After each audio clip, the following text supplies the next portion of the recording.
Hello and welcome back to Bookmark Chronicles. Today I'm going to be reading 1-star reviews of my favorite books. So Deshauna posted a video like this a little while ago and it reminded me that I said I was going to do this again and completely fucking forgot. So here we are. What I've decided to do is take my top 3 books of 2021 and read 1-star reviews of those. If you missed my best of 2021, I'll have that linked in the cards and in the description, but I'm specifically going to focus on my top 3, which were Upon a Burning Throne, Raybearer, and Iron Widow. I'm also considering doing 5-star reviews of my least favorite books, specifically because I really want to know what y'all see in The Echo Wife, because I don't understand. I really don't, so I might do that next. So first up, we have Upon a Burning Throne. I really love this book, raved about it, have been making my friends read it, and I'm really excited to see what they all think. I'll be totally honest though, I can see why some people wouldn't like this.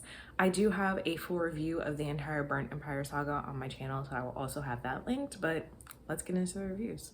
All right, so I have the StoryGraph pulled up, and let's see if I can find a 1-star. I found a 2-star so far, but let's see.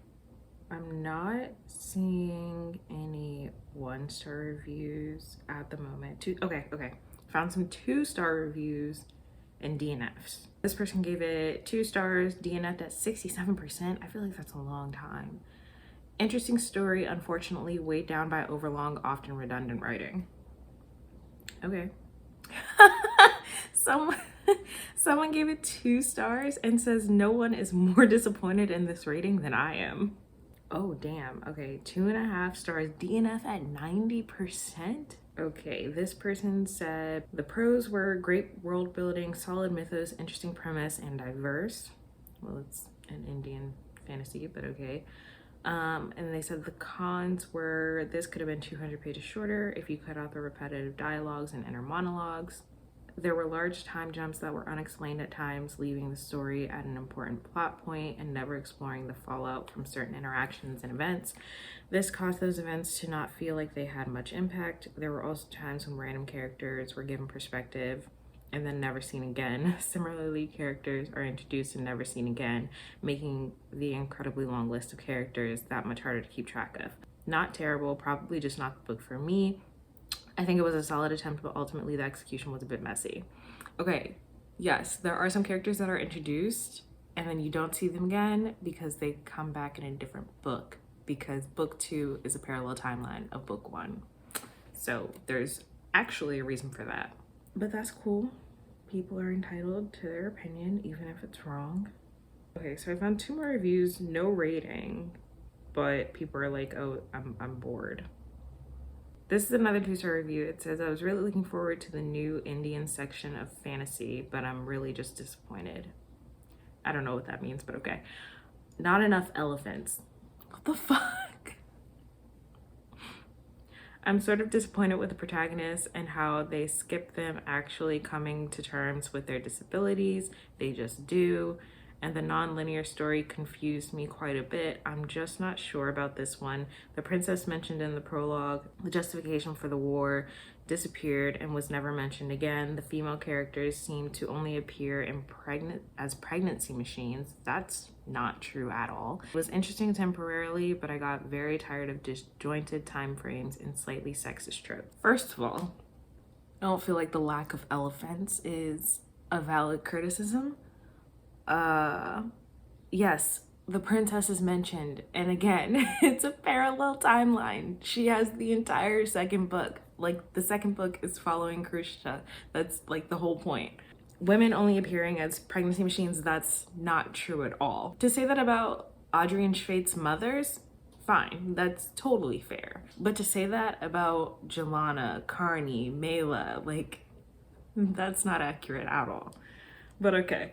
That wasn't too bad. There are definitely reasons why people would dislike Upon a Burning Throne, and I can totally see that, so I'm not, whatever. I mean, a lot of people's criticisms though don't actually make sense, but whatever. Okay, now we're gonna move on to Raybearer. 5 stars, 5 stars, 3 stars, 4 stars, 4.5, 5.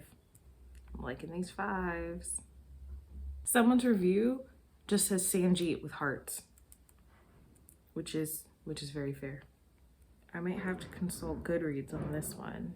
There's really not anything less than 3 stars. Okay, yeah, this is taking too long, so I'm gonna have to go over to Goodreads. Oh wait, no, it has no 1-star reviews. That's pretty dope. Okay, so we're looking at 2-star reviews. This one says, while abundant in originality and uniqueness, it lacked in character development and pacing. I often felt like it skipped years of the interesting bits where we learn more about the characters and their surroundings and why they are who they are. Then we had numerous info dumps, and I hate that. Why info dump when you can engage the reader by letting them see it happen? I'd be interested in seeing how this author develops her craft with more experience. I have high hopes for her, even though this book was not for me. Disagree. This one is a DNF of 45%. This book is not for me. Too much happens off page, too many time skips in the first half of the book, making it so I can't attach or connect to anything. Too many things happening at illogical timings with no explanation why it didn't happen way sooner. Too much of the magic is way too convenient and robs the book of any real stakes, inflicting memory loss, healing powers, selective shared thoughts, etc. What? That's the whole point of the fucking council. And what pushed me over the edge is the absolutely horrible way the author wrote the coming out of the ace character in this book. The way that it happened made a lot of sense, though. Okay. I like the setting and the world building, and at least to some extent the magic system. Otherwise, the story fell flat for me. I couldn't get close to any of the characters, and the plot felt quite dull. The first 2 chapters were really confusing to me, so I was already off to a bad start. I also didn't like the many time jumps. One time, about 4 or 5 years had passed, and later 1, 2, or 3. I think I would have liked it better if the children had been older when they came to the palace. That would defeat the purpose of the children's palace. I also wasn't a fan of the mother-daughter dynamics. I mean, yeah, they're supposed to be shitty. I mean, they weren't supposed to be weird and uncomfortable, but it just wasn't believable to me. Okay. For me, Raybearer just wasn't the revelation to YA fantasy that other readers have found it to be. All the major plot twists were expectable, and the setting and magic system aside, it wasn't groundbreaking in my opinion. Why do authors of color have to be groundbreaking? Especially when y'all will read the same tropes over and over by white authors and not complain about it at all and give it 5 stars. I don't understand. Actually, the whole children palace thing, like the reason that they go to the palace as children, makes a lot of sense. Like, found family is literally the foundation of this entire empire, and having those connections form when they're children, it's so much easier to do as a child than it is as an adult. Okay, we're gonna go to Iron Widow now. Oh gosh. I mean, like, I'm not saying people have to like it, but your criticism should make sense. Ooh, Iron Widow has a lot of 5 stars on StoryGraph too. DNF at 14%. I wanted to like this book. It has, in theory, a lot of things I'd love, but God, my heart aches too much to get past the beginning. I get it's the world building and she kicks ass, but for me, it's just not something I can get through. I'm guessing that might have to do with the sister and the reasoning for her actions, which is totally fair. If that's not your jam, don't do it. Okay, this is long as fuck. I'm not reading that. Oh my God. Y'all were really mad about this one. Y'all had a lot to say. Okay, some of these are ridiculously long. So, someone compared Iron Widow to Twilight. No! Huh? Okay, wait. I don't want to read this. It's so long. Okay, this person DNF'd it, and then they made an edit that said, the Poppy War made me realize how good this book could have been. Okay, then I go on to say that Zetienne is not an anti-hero, she's the villain. What? No. Zetienne was never unnecessarily cruel to other women. People were shitty to her. In the beginning, right before she gets named, like, consort or whatever the fuck, and then the other female pilots, like, what are you talking about? And then she compares it to so many other books. Like, why are you what? I never read Red Rising, so I don't know what similarities there are.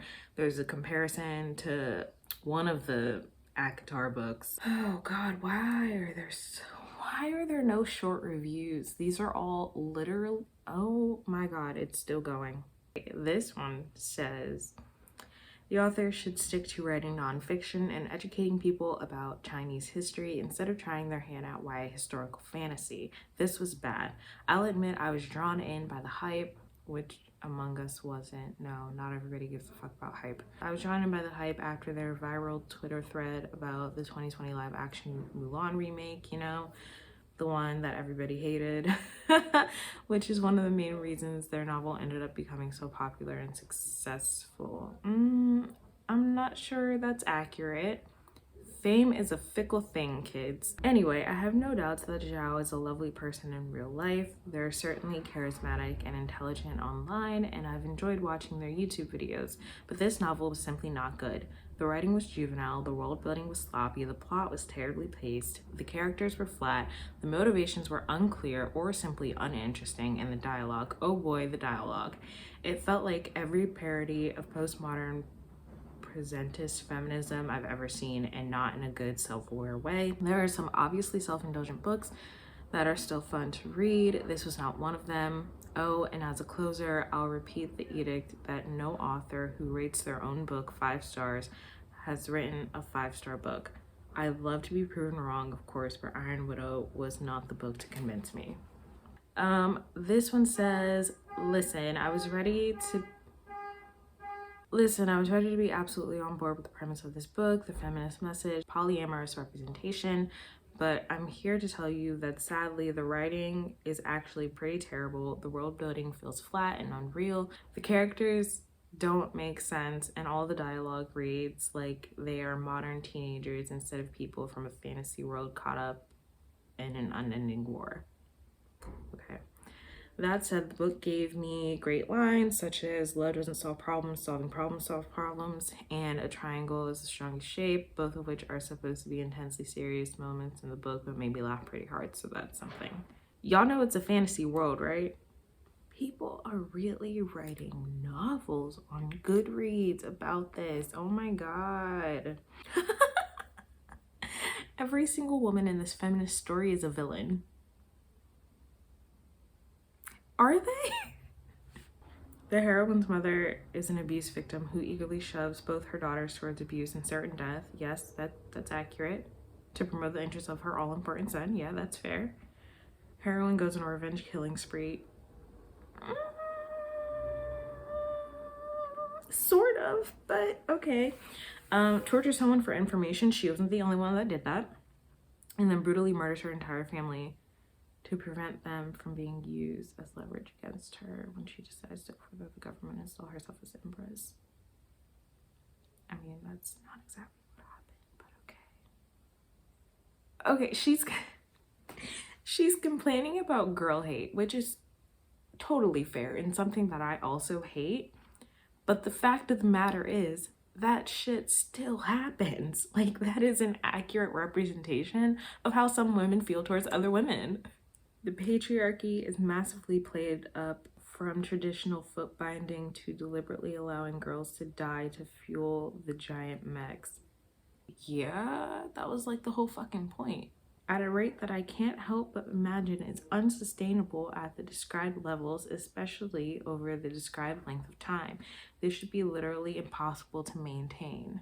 To make it seem more reasonable when the heroine acts like a full-on supervillain, but it just makes the whole plot feel staged and flimsy. This isn't feminism. It plays right into the patriarchal idea that women don't have power because they don't deserve it and can't handle it.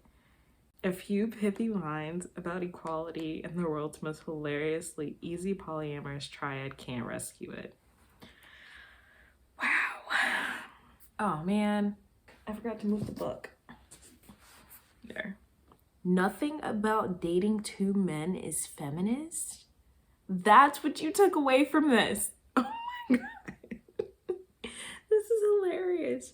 Okay, well, I've had enough of this. This was not fun. Actually, it kind of was. Well, That was interesting to say the least. Oh, it's so funny how much people dislike Iron Widow and like their reasonings for it. I think I am going to move forward with reading 5-star reviews of my least favorite. I really just want to know why people like The Echo Wife. Truly, like, I don't understand. Let me know if you have ever read 1-star reviews of your favorite books, or if you plan to. If you make a video like this, let me know. I would love to check it out. Otherwise, that's all I have for you today, and I'll see you in the next video.